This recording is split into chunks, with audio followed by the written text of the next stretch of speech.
Ang layo naman ng sinasabi mo, Mr. Kasama ba yan dito sa hearing yung comment ko na yon? Ang layo naman. That's an affront to We this want human representation. rights as part of the Ha? curriculum of Please, NSTP. Layo naman, please oh. let Senator Bato finish. Ang layo naman nung bakit ka nagkaganon? Ano na nangyari sa utak niyo?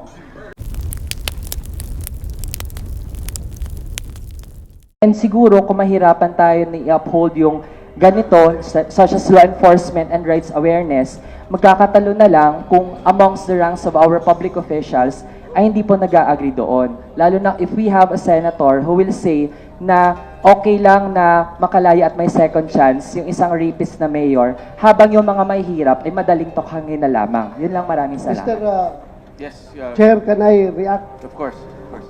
Ang layo naman ng sinasabi mo, Mr. Kasama ba yan dito sa hearing yung comment ko na yon? Ang layo naman. That's an affront to We this want human representation. rights as part of Ha? the curriculum of Please, NSTP. Layo please naman, oh. let Senator Bato finish.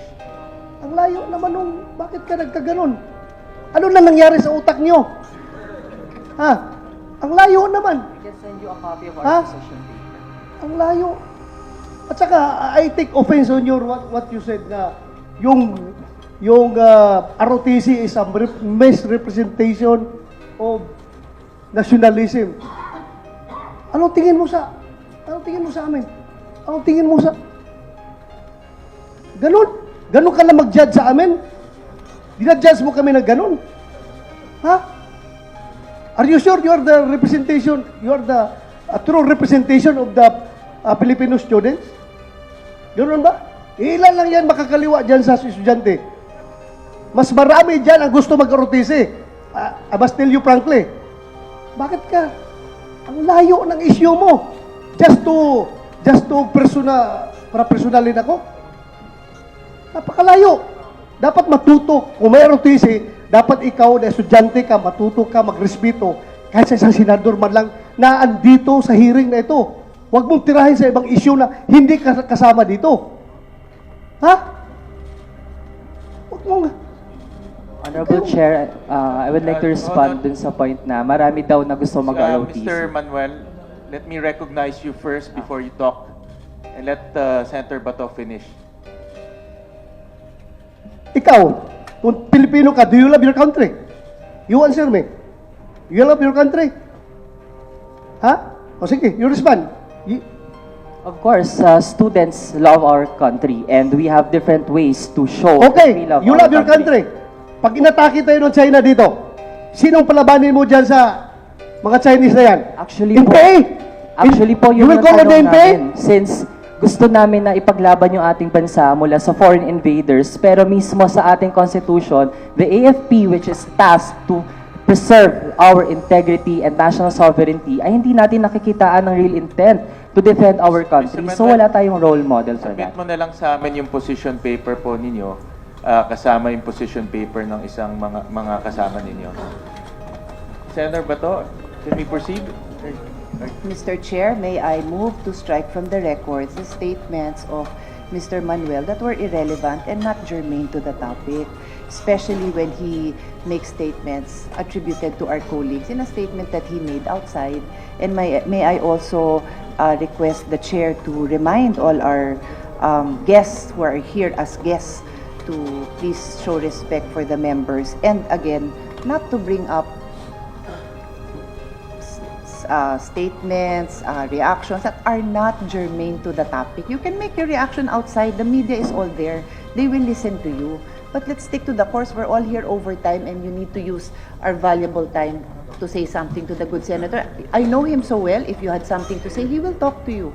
So may we remind everyone of that, Mr. Chair. Thank you, Senator Pia. Sir, Mr. may Chair, I, seek- dagdagan ko lang.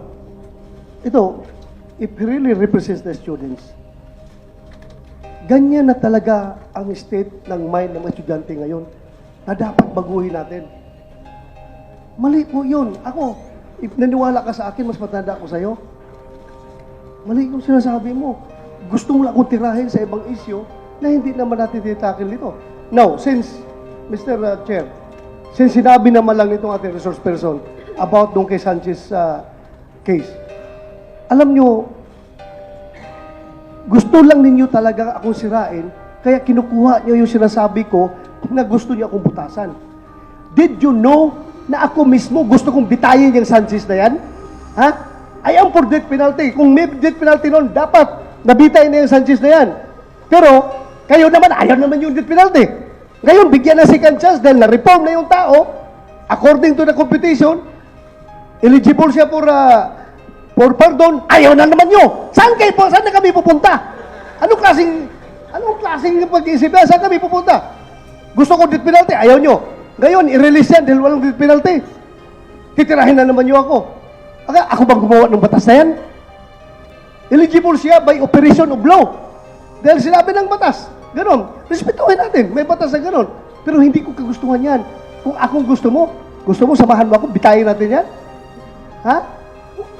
Kasi lang talaga, that gusto siya kung ikaw ang representation ng estudyante ngayon, ganun na pala. Ang estudyante ngayon, kawalang disiplina. Kahit ang senador, kayang tirahin sa walang non-relevant issue dito sa ganitong forum.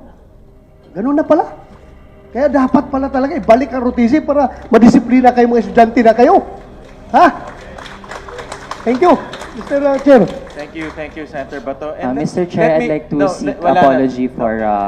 And let me remind Mr. Manuel, NUSP, and the rest of the groups that we invite in this committee. We invite you for the sake of fairness. Alam ko naman kung anong sasabihin ninyo eh. No? This is your third time to be part of this hearing. And alam ko na kung anong sasabihin ninyo. Pero binibigyan namin kita oportunidad magsalita para marinig kayo ng mga bagong senador natin. Pero ano namang kinalaman ni Sanchez sa ROTC? Ano namang kinalaman?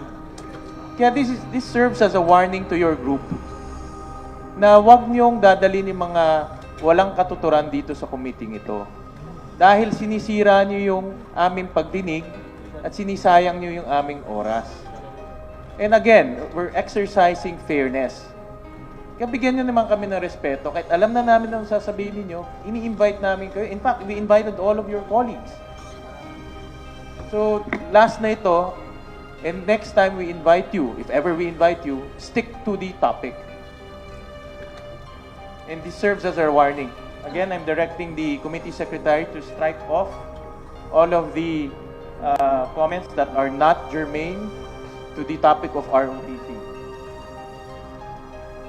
Mr. Chair, gusto ko lang malaman nila na baka mamaya yung ini-incite lang ako na magalit para kuno i-condemn sila para may rason sila magulo do Senado. Wala akong pakialam. Umuwi ka. Hindi ka na may kukulong dito. Wala kaming pakialam sa'yo. Mr. Chair, I'd just like to apologize for the irrelevant remark that I made earlier. I was just carried away by my emotion, especially with the topic at hand. But I pledge that it will not happen in future hearings wherein we will be invited. So once again, I apologize for what I said.